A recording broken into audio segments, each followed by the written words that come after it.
పేరుకే పోలారి ఐఎఫ్టీ రాష్ట్ర ప్రధాన కార్యదర్శి. ఇవాళ కూటమి ప్రభుత్వం ప్రజలందరికీ అనేక వాగ్దానాలు చేసింది. మహిళలకి, విద్యార్థులకి, రైతులకి, మా ఆటో మోటార్ కార్మికులకి ఎవరికి హామీలు అమలు చేయట్లా. ఆటో మోటార్ కార్మికులకి సంక్షేమ బోర్డు ఏర్పాటు చేస్తూ ఉన్నారు. మాకు ఇబ్బందికరంగా ఉన్న జీవో రద్దు చేస్తూ ఉన్నారు. మాకు తక్కువ వడ్డీకి రుణాలు ఇస్తూ ఉన్నారు. అనేక రకాల హామీలు ఇచ్చి ఈరోజు ఏవో హామీ అమలు చేయట్లా. డబ్బులు లేవంటూ ఉన్నారు.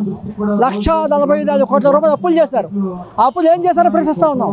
ఆ అప్పులు చేసి కాంట్రాక్టులు దోచిపెడతా ఉన్నారు. మీరు దోచుకుంటున్నారు తప్ప నుంచి ప్రజలకు ఎందుకు వినియోగించట్లేదు.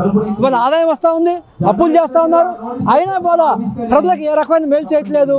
ముఖ్యంగా మా ఆటో కార్మికులకు ఇచ్చిన హామీల్ని అమలు చేయట్లా. హామీలు అమలు చేయాలని డిమాండ్ చేస్తూ ఉన్నాం. సంవత్సరం అయింది, ఇంకా అమలు చేయలేదు. అందుకే ఈరోజు మేము రోడ్డు ఎక్కాం, ఆందోళన చేస్తూ ఉన్నాం. ఈరోజు రాష్ట్ర వ్యాప్తంగా ఆందోళన జరుగుతుంది. మాకు ఇచ్చిన హామీలు అమలు చేయకపోతే రేపు భవిష్యత్తులో పెద్ద ఎత్తున అన్ని కార్మిక సంఘాలని ప్రజలను కూడగట్టి పెద్ద ఎత్తున ఆందోళన చేస్తామని ఈ సందర్భంగా హెచ్చరిస్తా ఉన్నాం.